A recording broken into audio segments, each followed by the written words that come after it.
economy to the closeness of our relationship. It is built, as you say, on those notions of fairness and reciprocal arrangements. We've always had a fair and balanced arrangement between our countries. This builds on that, hugely important for sectors like car manufacturing and for steel and aluminium and so many others.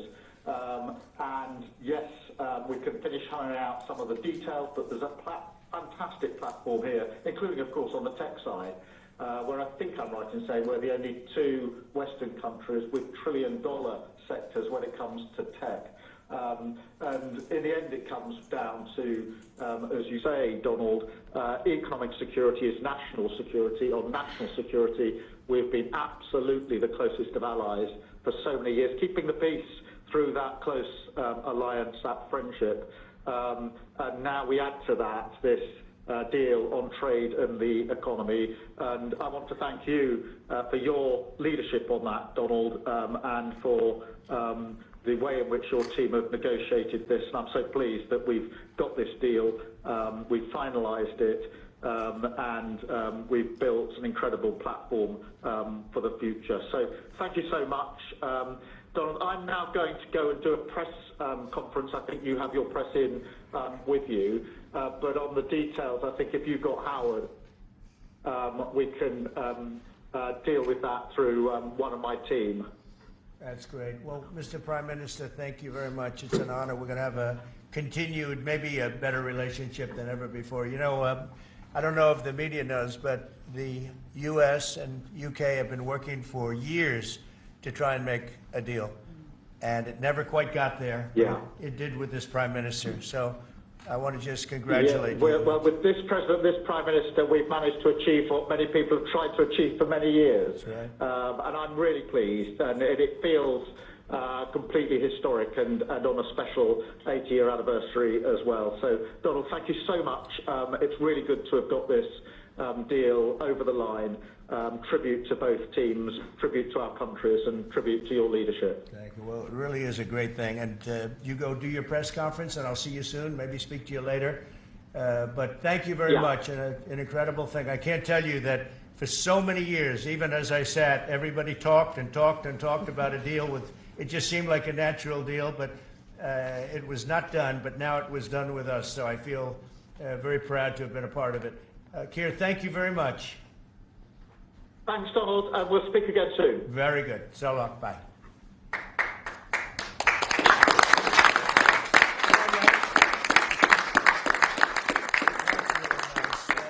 Why don't I do this? Why don't I have our Secretary of Commerce, Howard Lutnick, give a little description of the deal pretty quick, and then the good side, the very nice side, we'll be speaking about it also, maybe, from so you get a pretty equal. I think it's a very, it's just been a deal that was, we thought, very complicated. It became very simple. It's opening up the country that we really didn't have the kind of access to that I would have thought. I was surprised. I think it's why the deal never got done before. It was, you know, they've been working on this deal for 25 years. And we got it done, and we got it done. Really, it's going to be great for both countries. So, Howard, if you could go, and then somebody else, you may have, you'll pick whoever you want who'd like to do it. I have a feeling you're going to do it, right? So you guys go ahead, and then we'll take questions right after that. But I think you'll get a pretty good understanding of how big it is. It's a very large deal, very big deal. And Howard, go ahead. So the UK is the 6th largest economy in the world and the 4th largest that we export to, right? So it's a huge market, a top 10 market. If you remember Liberation Day, they were at 10% because we have balanced trade with the UK, right? They say they have a surplus, but of course that counts gold bullion, which is, so let's just call it balanced trade. So how do you open up a market in balanced trade? People think it's impossible. They've always thought it was impossible until President Trump came on the scene and changed the way things work. So here's what we've got. We've opened up new market access, ethanol, beef, machinery, all the agricultural products. They've agreed to open their markets, and that will add $5 billion of opportunity to American exporters. So the question is, why would they do that now? Because they've never done it before. And we still have our 10% tariff on, which will produce $6 billion of revenue for the United States. So the idea was, how do they keep their jobs, protect their economy, and do the best for their people while opening the market for us? And the way is they studied it, their team was exceptional, and they tried to figure out the markets that they're importing from other people and try to send them over to America. So why were they always favoring others and not us? And what they've done is they've found the ways to do that so that we have new access, right? But the UK workers are protected, and that was the balance. So we did a deal with them in automobiles, and you know, if you're not building here, we charge you a 25% tariff. But the president, and by the way, I want to make this clear, while Jameson and I worked hard, this was the president's deal, and people think, oh, that's not the way it works. If you got to sit next to him, I have the best deal maker to my left, and if you don't think that we take advantage of him calling the prime minister and getting that deal done, you don't understand who's the president of the United States. So he's the closer. He gets deals done that we could never get done because he understands business, he understands deals, and that's why we're here today. So he agreed they could send 100,000 cars into America and only pay a 10% tariff. And that protects their car industry. And remember, we do 16 million cars a year. So this is only like 0.6%. But for the UK auto people, this is tens of thousands of jobs that the president agreed that he would protect for them. So he made that deal, right? Then steel and aluminum, right? Their steel business has been destroyed like everybody else has been destroyed by people dumping steel into their markets. And British Steel had announced it was closing down.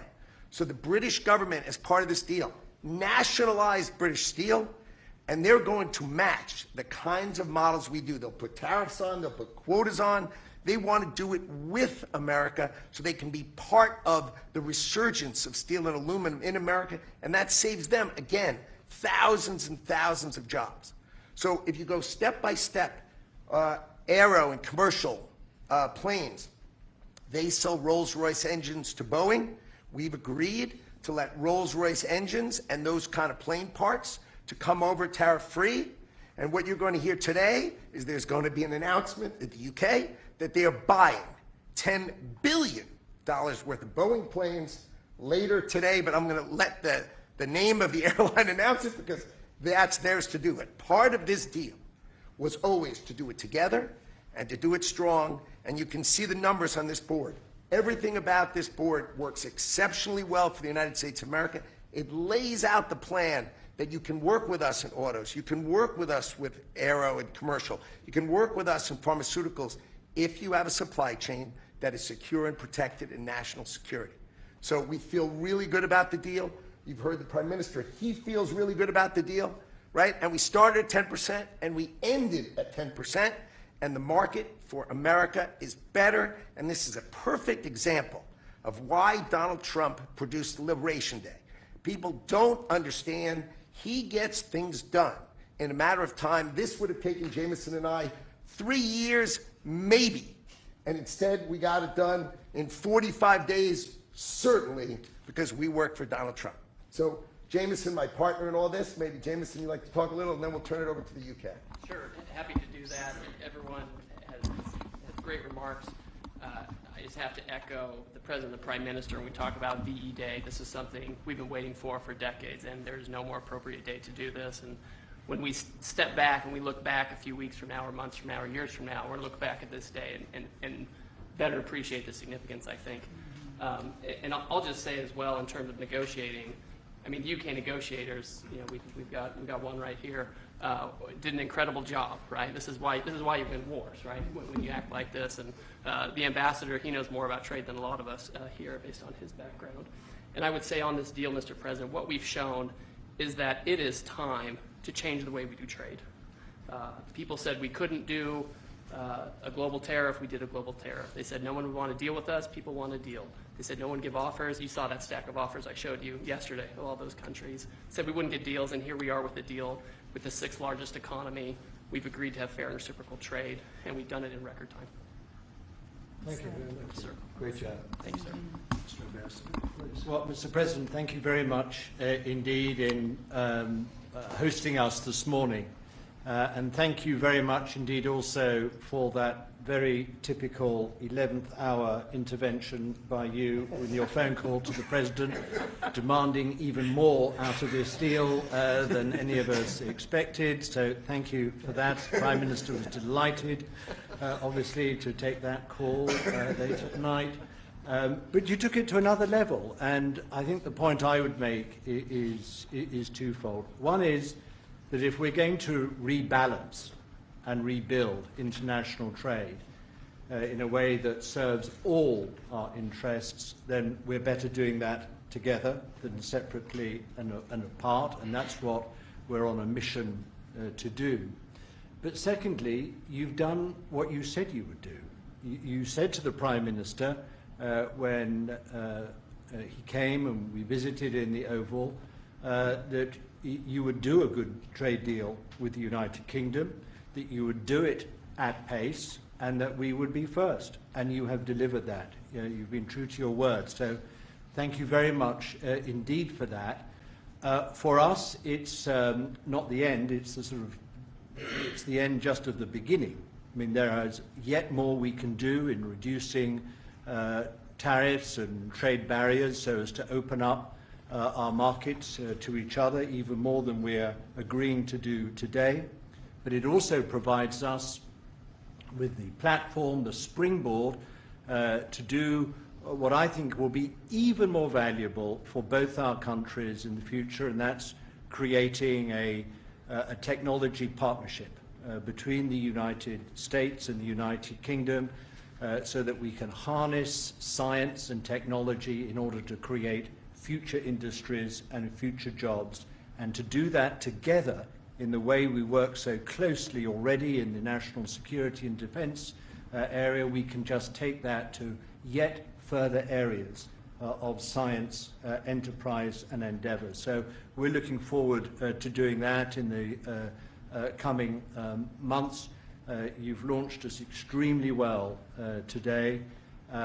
It just, in my view, as the Prime Minister has said, just shows what two countries who trust each other, who are confident in each other and are familiar with each other can do, not just for ourselves, but for the rest of the world who need to benefit from a bigger and better international trading system.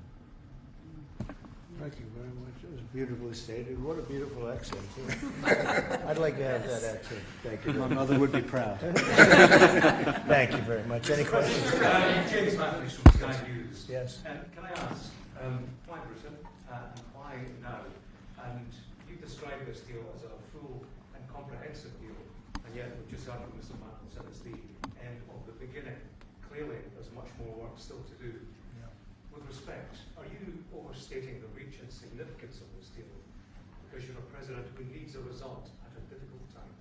I think that it's a great deal for both parties. It's for us. We're opened up. I didn't know how closed it was. Quite closed, the market, as you know, the UK, and it opens up a tremendous market for us, and it works out very well, and a lot of assets. You see the chart, and those are tremendous assets.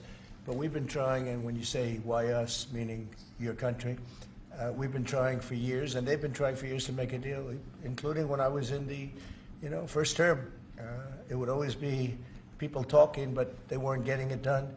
But for 25 years before that, they were trying always to make a deal, a very significant deal. I actually, until I looked at the numbers, I didn't realize this is a very conclusive deal, but we think we can grow it even from that. But this is a maxed out deal, not like you said it. You said it really incorrectly. This is a maxed out deal that we're going to make bigger, and we make it bigger through growth. But we have tremendous assets involved. I was surprised to see how big your country is in trade, actually. One of the biggest in technology and so many other things. It's agriculture. I really didn't know. It's depending on your definition, it's from 4 to 5 to 6. That's pretty big in the world. So I was very impressed by that. But we're going to take it to new levels.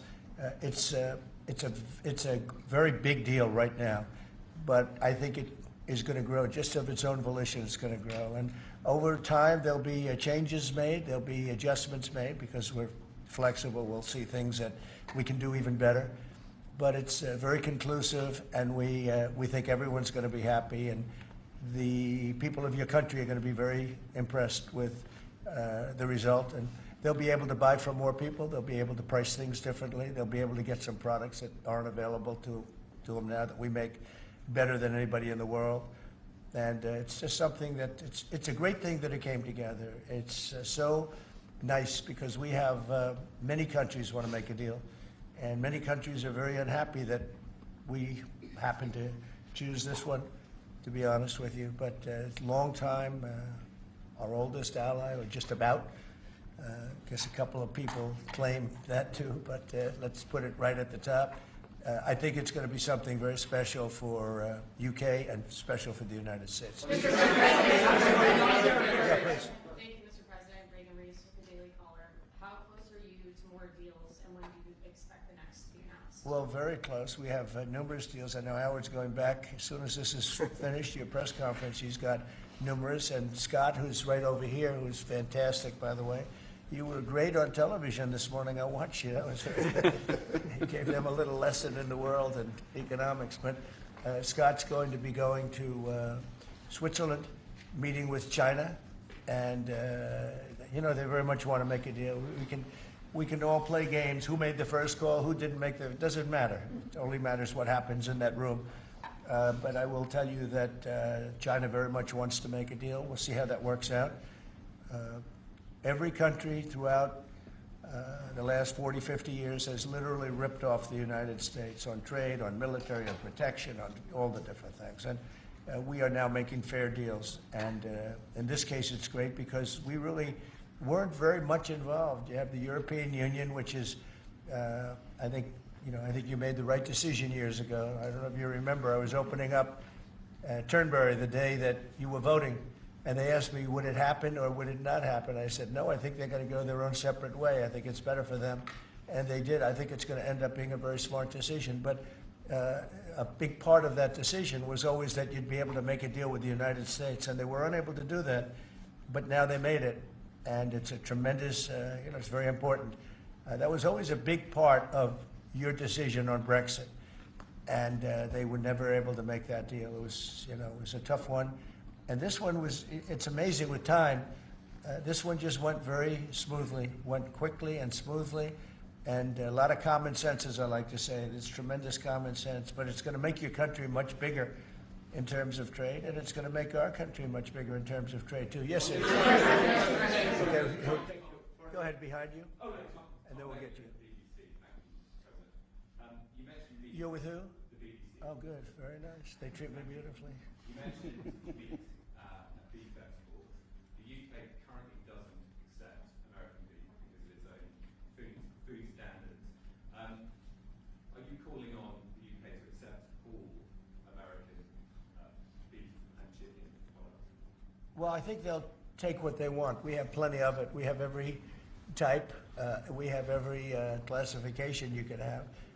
As you know, Bobby Kennedy is doing a tremendous job, and he's, I think, probably heading toward your system with no chemical, no this, no that. I mean, I think we're heading that way. It seems to be, and but we have that also. So we're a very big country. We have a lot of beef. We're a very big country, so it'll be great. Yes, yes. You want me to jump? Yes. Please. Let's talk about American beef really quickly, and it can't be understated. I'm Brooke Rollins, by the way. How important this deal is and what this means to American farmers and ranchers. Specific to the beef, this is going to exponentially increase our beef exports. And to be very clear, American beef is the safest, the best quality, and the crown jewel of American agriculture for the world. So I think a really important part of this deal isn't just the ethanol reducing of tariffs from 19 to 0, which for our row croppers is a huge deal, but also for beef. And as we move forward, I know our incredible trade team is looking at all of the meats, all of the produce, really all of our agriculture exports. And I don't know if there's an industry that has been treated more unfairly and has suffered more than our agriculture industry. So we look forward to, I'll be in the UK on Monday, talking to my counterpart over there for next week, and look forward to moving that out across the country. The president is I think incredible. we can say that we have the best in the world, best tractors, the best everything in the world, and they say that our agriculture is, second to none. You understand, and it'll be a great asset. People are going to be able to have options, choice, and they'll have more of it, and that usually means lower prices. How about we'll do you and then you? Go ahead. Follow-up question for the Italian TV, Daniele Compatangelo, LA7 to Italian Prime Media. So congratulations for the deal. We see a big revenues from the chart, but what's the rest of Europe? It's a victory day, but other European countries, it seems like Well, they're losing. we intend to make a deal with Europe. We have found that the European Union treated us extremely unfairly, very difficult, and hurt themselves in doing so. And they very much want to make a deal. We'll be dealing with them. We are dealing with them currently. So that'll cover pretty much the rest of it. But this was separate because of Brexit in particular. This was a separate deal. It always seems so natural. I mean, all the media would say that this seemed to be like, why did this happen 25 years? Why didn't it happen a long time ago? And it was always amazing to me. Somebody would say, hey, we got to make a deal. We have to make a deal. But this deal just fell into place. The Prime Minister did a fantastic job. His representatives are total professionals, and they got along well, and it just seemed to work. And I think one of the reasons it did is because we blew up the whole system. If we would have just been dealing with you separately or, country by country, we blew up the whole system. It was very fair to very unfair to the United States. And I think because of that, this worked out so nicely. And I'm honored that it was the first deal. Please. Sir, you mentioned... Well, why don't you go in the back, yes. Oh, thank you, sir. I'm with the London Times. I'd say this is a great day for James Bond because now Aston Martins will be available to American buyers. Will it be even better by extending it to film? You've talked about a big tariff on films, and we'd like to know if there'd be relief on British... Well, we're going to have a discussion on that separately. And as you know, we're putting tariffs on that particular film, he said, the movie makers. And we're going to be doing some tariffs to get them because a lot of them have left this country. They all live here. The money comes from here. Everything comes from here, but they make them in other countries. So we're going to do something to bring them back, maybe to a large extent. But James Bond has nothing to worry about that, I can tell you. James Bond. And Sean Connery was a friend of mine. Sean Connery was responsible for my getting zoning in Aberdeen. He said, let the bloody bloke build his golf courses. I was like 4 years into the process, and it was impossible in Aberdeen. And he just stood up one day and he said that. As soon as he said that, I got the approvals in about 2 minutes. So he was a great guy, Sean Connery, and great character. Later in the year. Say it? Are you going to Scotland and to... Yeah, I will be, sure. It's great. We have a lot of investment over there. We have Turnberry, Aberdeen. We have, as you know, in Doonbeg in Ireland, right on the ocean. They're all in the ocean. I only have interest if they're on the ocean. And we have good investments over there. Been beautiful. Yes? Mr. President, if the talks go well this weekend between Secretary Bessent and Ambassador Greer with their Chinese counterparts, not preemptively, but if the talks go well, would you then consider lowering the tariff rate on China? Well, it could be. I mean, we're going to see. Right now, you can't get any higher. It's at 145, so we know it's coming down. I think we're going to have a very good relationship. I always got along very well with President Xi. That relationship was greatly disturbed by COVID when COVID came in, but we get along very well now. I mean, the relationship was hurt with a lot of people, a lot of countries when COVID came in. But I think we're going to have a very good relationship. I expect to have a very good relationship with China, Scott. I think it's a very friendly meeting. They look forward to doing it in an elegant way. China, as you know, has a tremendous trade surplus with us, and we just can't have that. But I think it's going to be very good for both countries. I would like to see China opened. One of the big things here is, and nobody would know this, but the UK was largely closed. It was very much closed to trade. and now it's opened. And a lot of the financial reporters are very happy about that because so much, I'd listen to them. Well, I hope they get countries opened up. And then you compete on a fair basis, but you can't compete when you're not allowed to go there. China would be the #1 example of that. You know, it's very close. We almost had it last time before COVID, and that didn't work out. But we made a great deal with China. They had to buy $50 billion worth of our food products, and it was a great deal, doing very well for our farmers. And then when Biden came in, as usual, nothing happened. You know, he didn't enforce it, and it got less, and ultimately, you know, destroyed a great deal. That was a great deal. But no, I think that we're going to have a good weekend with China. I think they have a lot to gain. I do think they have far more to gain than we do, in a sense. But we're going to have I think we're going to have a very good weekend. Will you speak to Xi after the weekend talks? I might, yeah, sure, depending on what Scott says. We Scott is doing certain countries, and Howard's doing certain countries. I mean, I wish I had like 10 more of each. Then we could do them all at one time. But there will be a time that we'll do a number of them, and then there'll be a time, I think I can say this, Scott and Howard, where we're just going to say, because we understand the countries, we understand what they want, where we're just going to make the deal. In other words, we don't need the country involvement because we've already had it. And we'll say this particular country, which had big surpluses, let's say, we had therefore deficits, that this particular country is going to pay a 25% tariff or a 30% or a 50% or 10% or whatever it may be.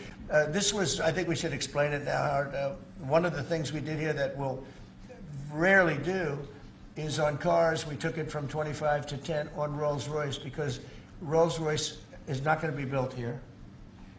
I wouldn't even ask them to do that. You know, it's a very special car, and it's a very limited number too. It's not, you know, one of the monster car companies that makes millions of cars. They make a very small number of cars that are super luxury, and that includes Bentley and Jaguar. So we have some very special cars. So in order to help that industry, and that's really, you know, handmade stuff, and they've been doing it for a long time in the same location. And I said, yeah, that would be good. Let's help them out with that one. But that's different than a car company that comes out and makes millions of cars, which they'll be doing in our country. They're going to build, we have many factories, car plants being built or going to be built very soon. I think we can say that we'll be close to $10 trillion of investment. I think we're actually at that number now if you add up some of the ones we haven't heard about yet. I mean, we have some going up right now. They have plants going up, and they haven't even spoken to us. They're doing it because of the tariffs. And tariffs have always been used against us, and I never understood. I used to sit back. As you know, China paid hundreds of billions of dollars in tariffs when I was president. But until then, China never paid anything. And, you know, they really did a big number on us from the standpoint of trade. But we are using tariffs now for our benefit. And we have now close to $10 trillion. Think of that, $10 trillion. If you look at the past administration, and we're talking about over, you know, essentially 2 months, because we could say 3, but it took a little while to get the office in perfect shape, right? It took a little while to get things done. But once we started, when you think of that, close to $10 trillion of investment, you've had years where the United States wouldn't do that wouldn't do $1 trillion in a year, wouldn't do anywhere near $1 trillion. We did $10 trillion in 2 months. So it's amazing what's happening. We're getting calls from, and that has to do with chips, has to do with cars. We used to make chips. We had Intel, and we used to make chips. We had a monopoly on chips. Everything was made here. And now, over a period of years, because of presidents that didn't know what they were doing, they allowed that business to be stolen from us. Most of it moved to Taiwan. And you probably were in the same position, right? Because you had a lot of the chip-making capacity, but they moved it in. And if we would have said, that's fine, if you want to move it to Taiwan, that's good, but if you want to sell back into the United States, we're going to put a 50% or 100% tariff on, they would have never left. But we had people sitting here that didn't understand that, and it's too bad. But now they're coming back, because I'm saying it about 40 years too late, but they're coming back. As you know, we have the biggest chip makers in the world spending, in one case, $300 billion, in one case, $500 billion, same as Apple, and in another case, $200 billion.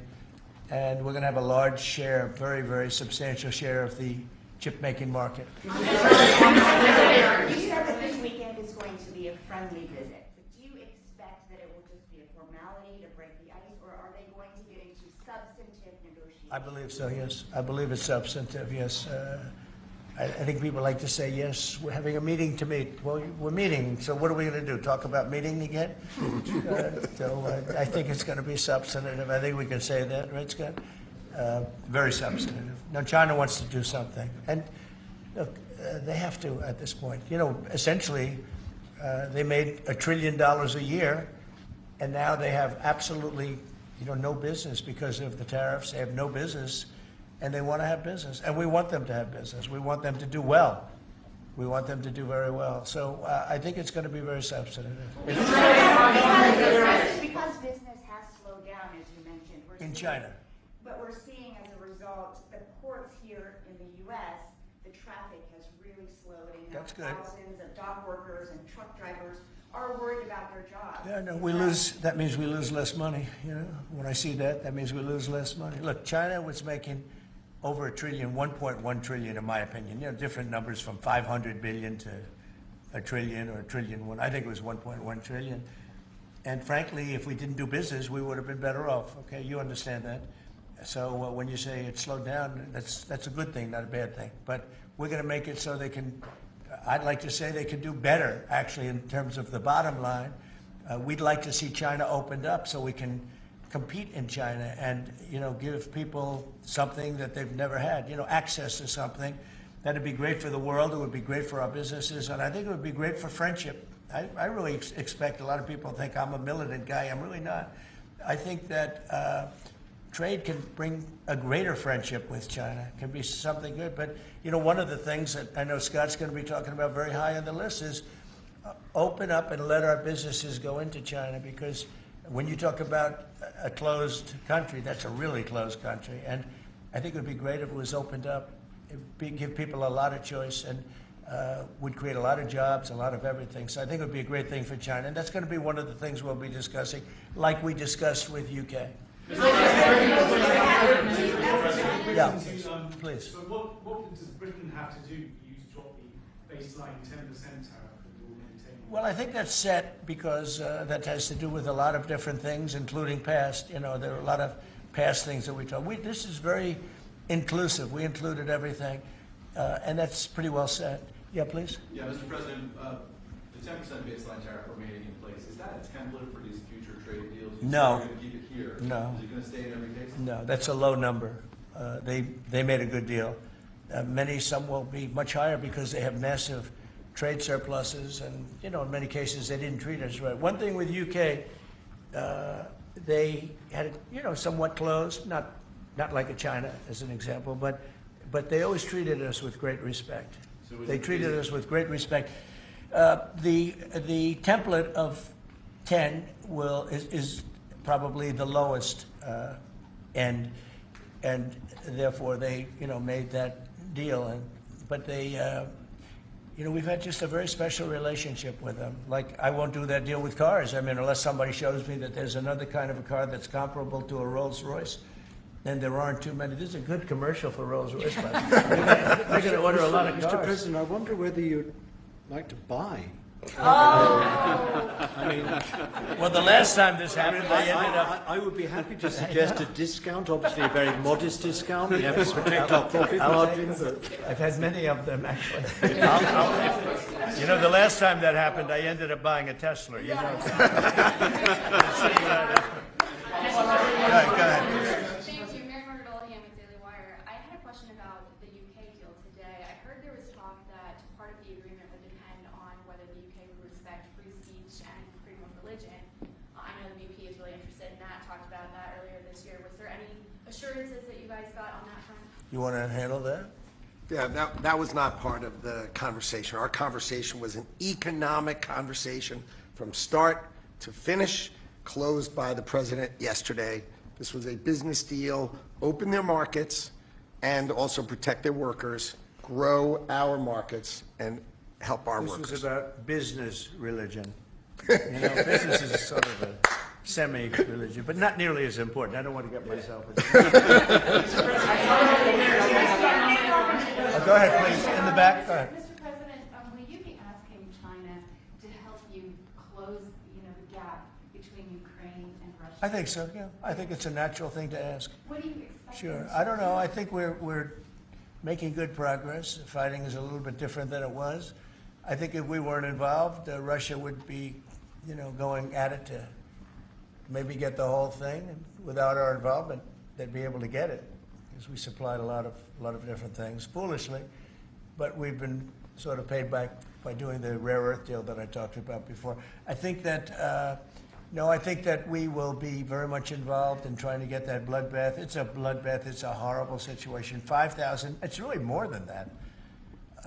But it's 5,000 soldiers on average a week, mostly soldiers, are being killed. Young, beautiful people. I mean, they're being killed. I see the satellite pictures coming back, body parts lying all over fields, heads and arms. It's so terrible. I've never seen anything like it, actually. And if we can get that stopped, that will be a great accomplishment. And we're trying very hard, and I think we're close. And Mr. Witkoff is talking constantly back and forth. He's a real professional. He's got a great relationship with both countries. And I think we have a good chance. And likewise, we're trying to work on Iran to get that solved without having to get into any bombing, as we say, big bombing. I don't want to do that. I want them to work a deal. I want them to be very successful. President Edward Lawrence from Fox Business. Yes. On the non-market barriers, how did you get the UK to bend, and what was the 11th hour deal or ask? Well, I think it was really just a part of the overall. I mean, they have so many things that are so good for them. It's going to be so good for the country, and that was sort of easy. It wasn't. We had non-market. I call it non-market or non-monetary trade barriers, and we had quite a few of them. Not nearly as bad as some countries. Some countries have. They have virtually no tariff, but the rest of it is so brutal you can't do business with them, right? So it's a very important question, actually.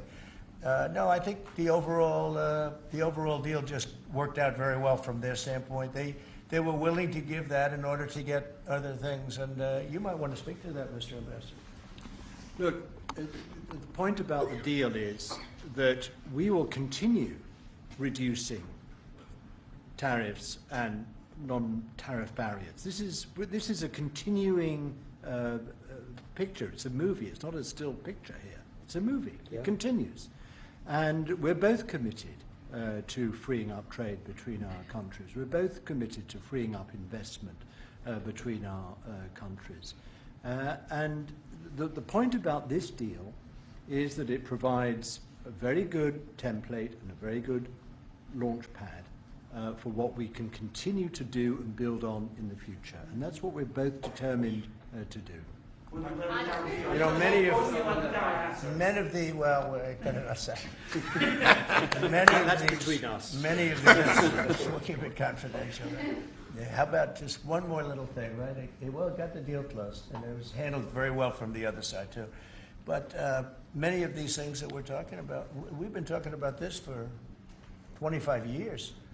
It's hard to explain when, if you weren't sitting behind this beautiful Resolute desk, you just wouldn't get it. I have been hearing about making a deal with UK for 25 years. And especially around the time of Brexit. They wanted to make a deal, so they came out of Brexit and they make a deal, and how natural.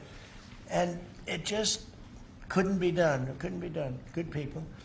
And this is a bigger deal. This is a much bigger, better, stronger deal for both of us than we ever even contemplated before. It's a big deal. Virtually everyone said that it would end in failure, it would end in tears, and it's ended in exactly the opposite. Yeah. But, Mr. President, can I say that that is due to Secretary Lutnick and Ambassador Greer, who've been absolutely fantastic. But right. Yesterday I received a call, a very diplomatic call that just edged things over the line, and that was from your new ambassador in the United Kingdom. Who is terrific. Man. Warren Stevens, he's here. Where is Warren? Right here. Hello, Warren. He's flying to London tomorrow night. He's going to be very popular with the British people. He's going to be a very successful ambassador.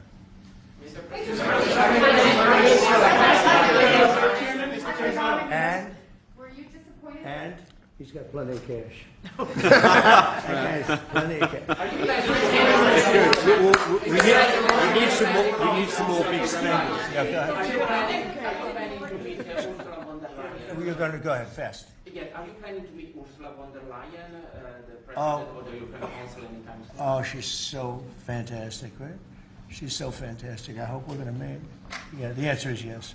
I saw her a few days ago. And I think that we'll definitely meet, yeah. The European Union is a big thing. They want to make a deal very badly. You know, everybody wants to make a deal. Look, everybody wants to make a deal with the United States, and we're doing that, and we're going to make fair deals. I'm just honored that this was the first one. Go ahead, please. The Federal Reserve Chairman, Mr. President, says that you would have to call him for a meeting. Do you plan to meet on with him? I could And call what him do for you a think meeting, about- but it's what- like talking to a wall. He should be. What do you think about not cutting? The Bank of England cut today. Well, the Bank of England cut, China cut, everybody's cutting but him. It's I don't know. We'll see what happens. It's a shame. I call him Too Late, Too Late Powell. That's his nickname, and it's a shame. It's ridiculous. So meeting, he's always too late. But in this case, it's not going to matter that much because our country is so strong. We're so powerful in terms of economic strength and what we've done. And I'll tell you what, if we didn't have our first term, you wouldn't be. We created things in the first term. We cut more regulations than any president in history. We cut the taxes more than anybody in history. And a very big factor is going to be the tax bill that we have right now, the one big beautiful bill, as we call it, which is all-encompassing, the biggest tax cuts ever in history, bigger than even the first time, and the incentives, even great for the UK because it'll make us so strong that we're going to be doing more business with you. It's a very important element for taxes, for every aspect, regulation cuts. That bill is, I believe it's the biggest bill of its kind ever in the history of this country.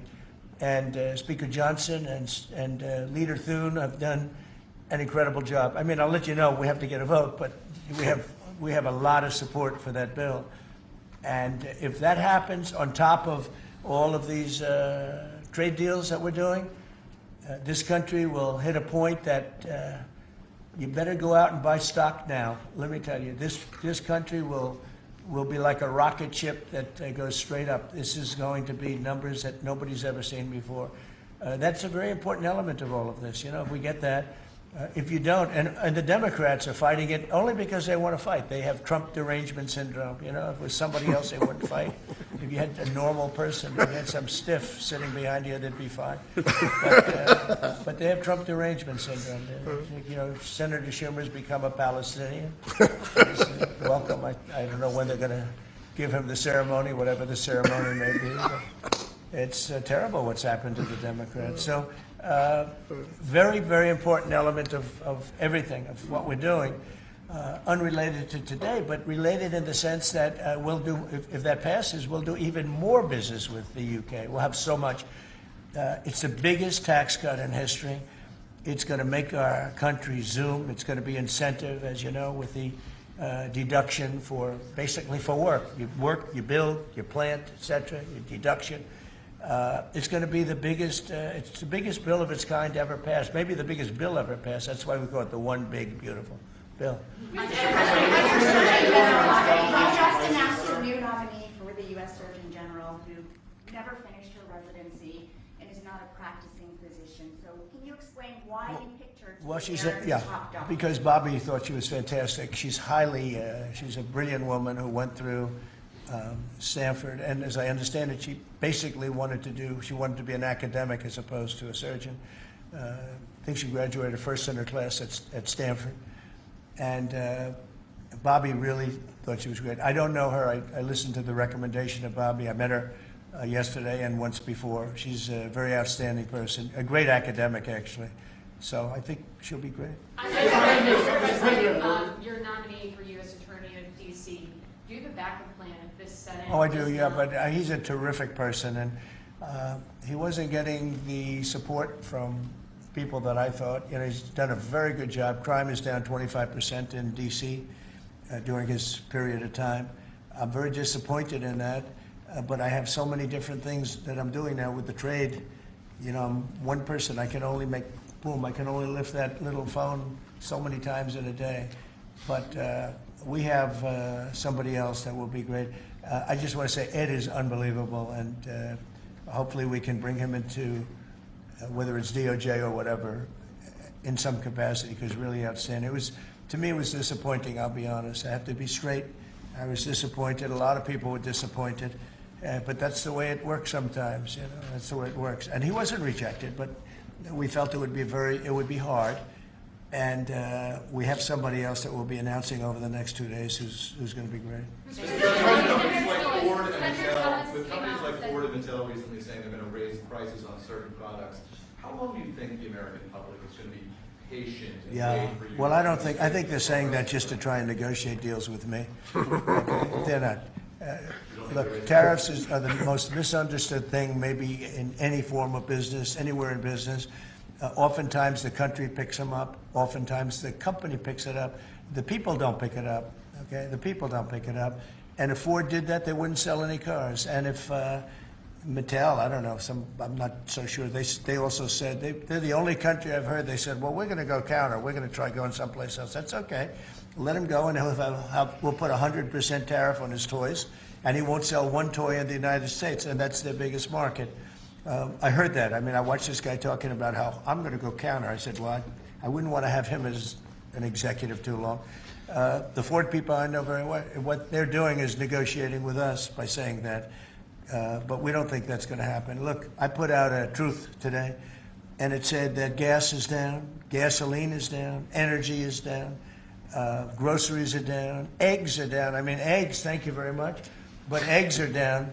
When I came in the first week, you guys hit me with eggs. I said, what the hell happened with eggs? Eggs were up like 170% and going up, and they said don't order any for Easter. And we were thinking about ordering plastic eggs like everybody was doing. And Brooke did a fantastic job, agriculture. Brooke did a fantastic job. And we had hundreds of thousands of eggs out here on the lawn just 2 weeks ago at Easter. But you take a look at the cost. Energy's down. Even interest rates are down. Now, if the chairman of the Fed, Jerome, if he would lower interest rates like China did, like I think UK did, but like numerous other countries have done, it's like jet fuel. It would be great. But he doesn't want to do it. I think he doesn't want to do it. Probably he's not in love with me. I think that's right. It's sort of a crazy reason, but that's the way life is. Anybody in his position would be like jet fuel. But even without that, we're doing well. But remember this, you know, I've watched you people reporting over the last few months that if we do this, you know, prices are going to go through. Well, groceries are down. All of this stuff is down. Lumber is down. Oil is gone to, I mean, we have that thing broke 60, right? $60 a barrel. And $1.98, $1.99 in some cases. And heading in that direction. No, I think it's been amazing, actually. You know, and what that's good for, it gives the consumer more money, and it gives them a better life, because we just came out of the worst inflation, in my opinion, in the history of our country. They say 48 years. But Biden really screwed it up. He screwed up energy. And he also he spent too much money. He was spending it on, you know, Green New Scam. And that's like throwing the money. See that beautiful window behind? Take money, throw it right out that window, because it's the same thing. He spent $10 trillion. He wasted it. Not only was it bad, it was a negative. It wasn't even like it helped a little bit. It was a real negative. And then on top of it, they let 21 million people into our country without any identification, anything. Just let them in. It's very, very sad. Well, we'll do one or two more. Two,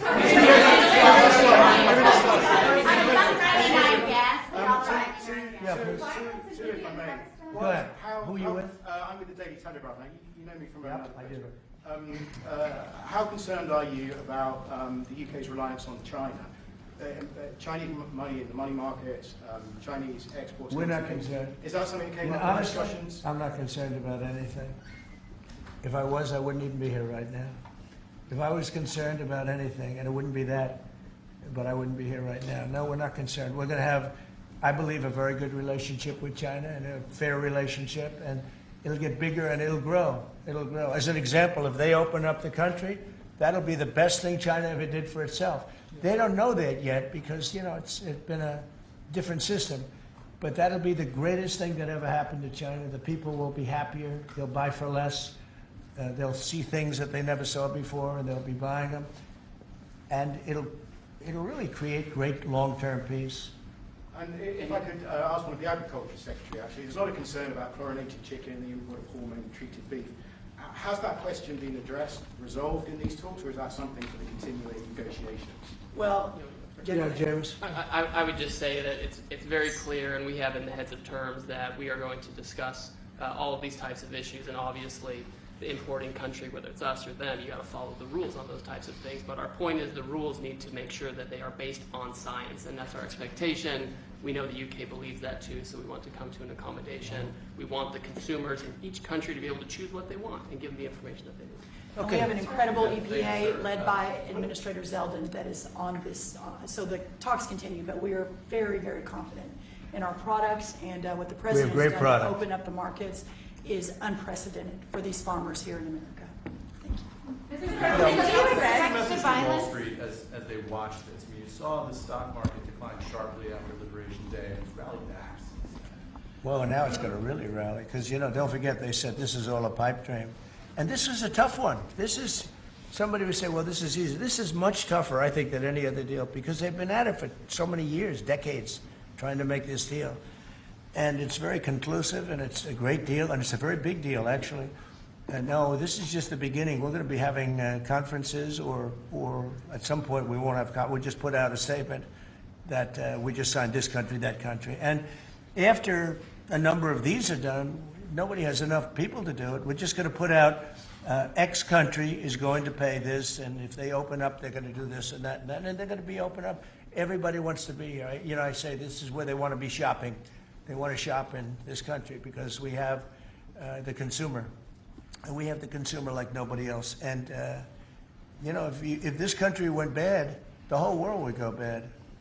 But we really saved it from going bad. Yeah, please. Can I ask you about the air traffic control issue? Are you looking at getting new software? I'm glad you asked me about it because I'm just going to be talking to now with the heads of the airlines and everything else.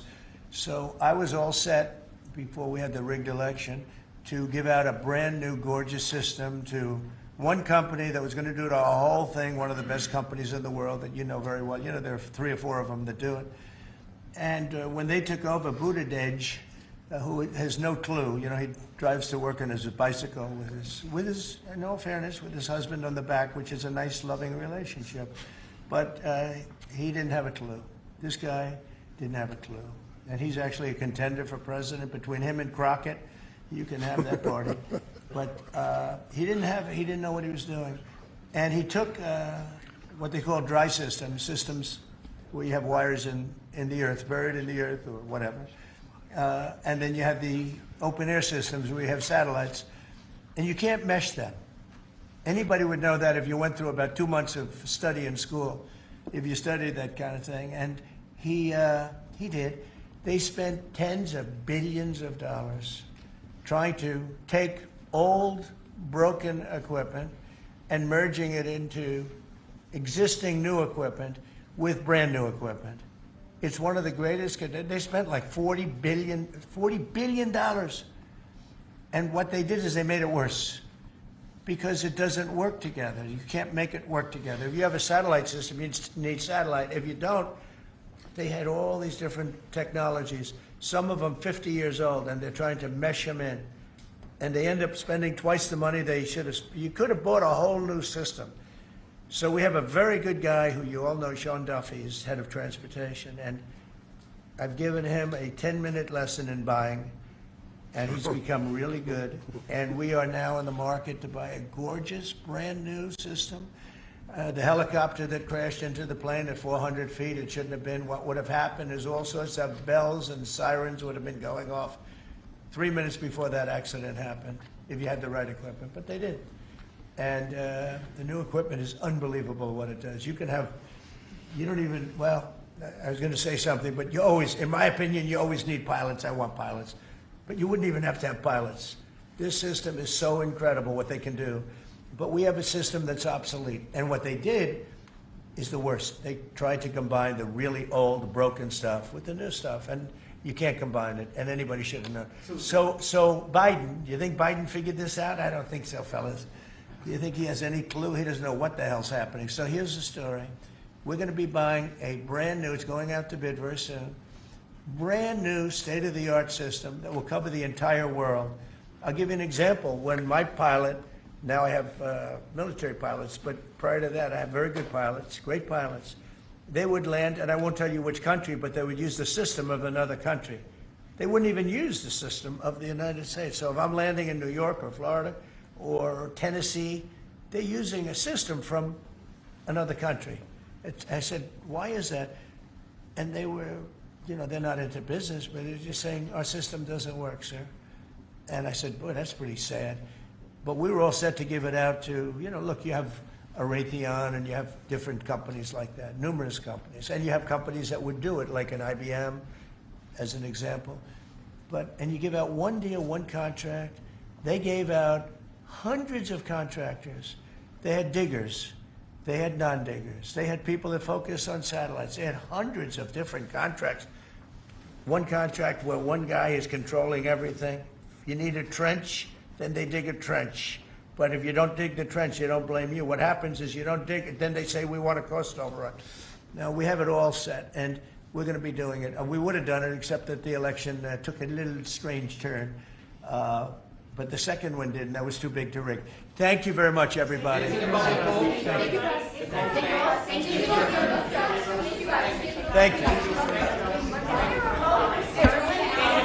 Thank you, everybody. Please keep moving. That was a news conference from Donald Trump on what he's calling victory.